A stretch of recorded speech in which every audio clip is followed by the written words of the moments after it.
which is the first one that I will actually use, you can have draped and then remove, undrape, and dance with it. When you finish dancing with it, or get to the point where you know you want to use the second veil, what I normally do with it is float it over the sheik's head. This sheik is rather tall. Normally the sheik would be sitting, as in my video.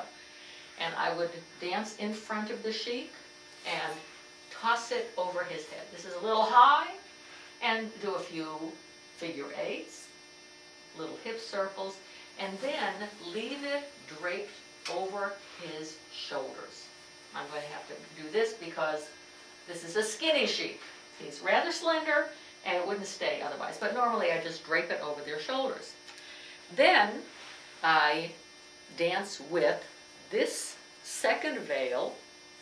I'm not going to dance now. I'm just going to discuss. You'll see it on the video. I dance with it. And I'm going to show you how to make the turban that I make. And I will also show you another version of a turban. With this version, I'm going to grab or gather while I'm dancing. When I've gotten it gathered, whether by tossing it and grabbing it or whatever, I'm going to adjust the length. If your turban started out this wide, it would be difficult to make it smaller. If it starts too tight, it's even harder to make it larger.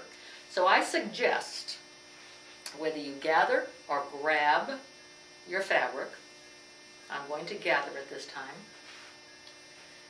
that you slide one hand along the other and slide this hand to make sure it's fairly even, and get it about arm's length, shoulder length apart. And I'm going to show this facing you and facing away. I'm going to take what for me is the hand that works better. I have my thumbs underneath and my fingertips up. I'm going to take my left hand and turn those fingers down and turn them up. Then I'm going to lift that away a little bit so I can see a little hole under there. I'm going to take my right hand and push it through. I'm still holding on with both hands at this point. I'm going to maintain my grip with my right, release with the left. Then I'm going to hold on tightly still here and pull this end through. Then I have a noose, a turban. And I'm going to put it on my poor little bald-headed sheik here. Normally, after I've gotten it adjusted, I've had to open it a bit, I bring it under the chin and tuck it into one side. Now I'm going to show that with my facing you.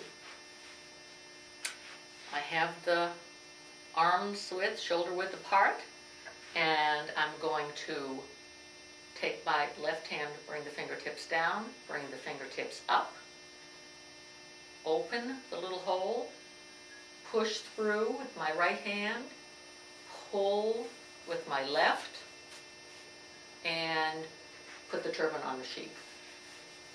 Normally I suggest when you do this that you turn away from the sheik so that he can't see the manipulation of the veil. I did it so that you could see it, and I'm going to do it again. This time I'm going to do it at a slight angle. I'm going to bring that hand down and up, turn it forward, come through with the right hand as much as possible, because then there's less to pull through with the left, and pull it through. You can do this while you're spinning, while you're rolling your hips, and then I'm going to place it on the sheet. I'm going to do that one more time so that you can see.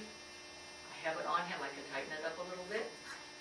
And I can bring it around. I try to make this end a little longer so it will go under his chin. Let me show you the other way that I've seen some people make a turban. It's not my preferred way because I think it tends to slide off. Just grab the fabric, come up and toss it over one side and toss it over the other side. Now we have something projecting here, so it's staying in place. But normally what I find happens when I've tried that way is it tends to slide off because there's very little holding it in place. So that's making the turban and floating the veil over the sheik's head. The next part of my audience participation within my